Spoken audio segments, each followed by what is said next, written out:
Alright, welcome back to NewZeroland. So, remember about 8 months ago when I dropped my bike twice? Well, Energica sent me a whole big huge box of parts. So let's open it up and see what's inside.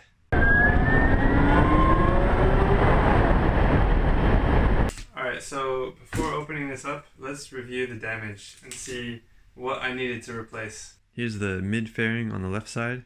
Pretty scratched up, pretty gross.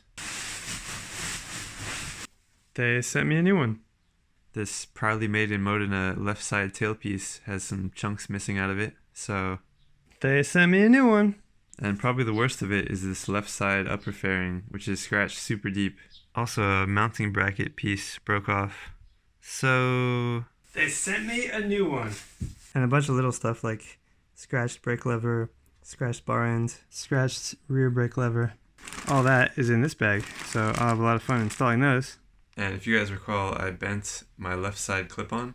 And I've been borrowing my buddy's clip-on for 8 months, and so he probably wants that back.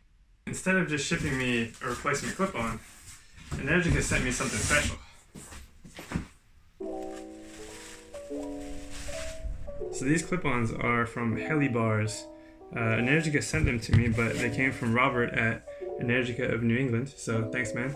I'm super excited because these are raised clip-ons, and they're custom made for Energica Egos. So in theory, it should make the bike a little bit more comfortable to ride.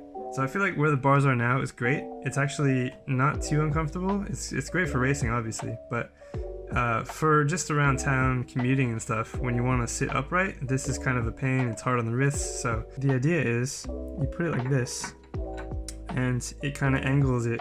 It lifts it up, but then it also angles it out so that when you, this is gonna be hard to show, but when you turn the bar all the way in, it's, if you want a bar that's higher, it's gonna hit the fairing, right? But this one kind of angles back. So let's see how those fit.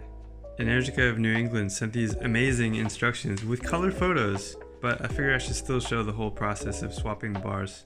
Any excuse to do stop motion. So what's helpful is it has this notch for the bolt, so you can line it up exactly how it's supposed to go. And these grips, holy crap man, really difficult to get on. The turn signal switch assembly thing has this notch in it, right? Well, there's a hole in the clip-on, so when you install it, it lines up perfectly. There's barely anything on the left side. I feel like the hardest part was just getting that grip on. But the right side, you have to take off this, this, and this. Same as the other side, this bar has these holes to line things up. You want to use a Torx T25 socket on the throttle. Just unscrew these, pretty easy. But don't take it totally apart, just make it loose. Same goes for the kill switch cruise control module thing. Just loose. Brake lever too. The main clip-on mounting bolts have to be loose, and the furthest one has to come completely out. Then you can just slide the clip-on out.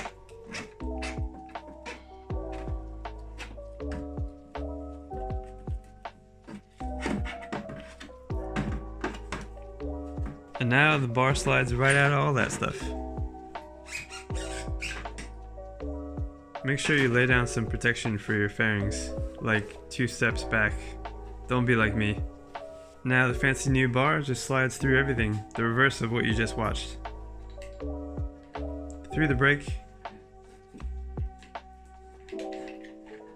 through the kill switch cruise control thing,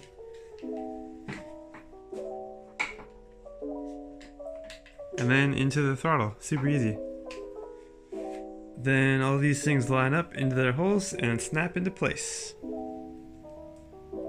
Tighten them all up. In retrospect, I feel like the throttle side was actually easier. Even though there are so many different parts to loosen, at least I didn't have to install a new grip.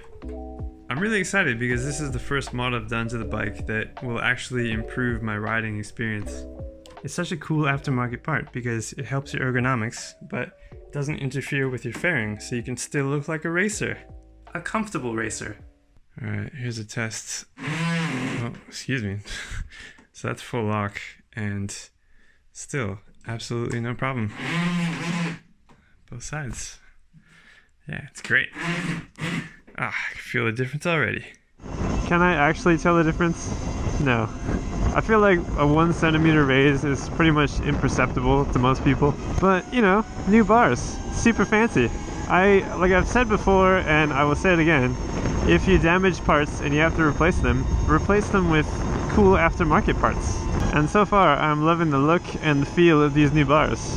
But yeah, anyway, thanks for watching, and I'm gonna get back to editing my trip videos. So, see you guys next time.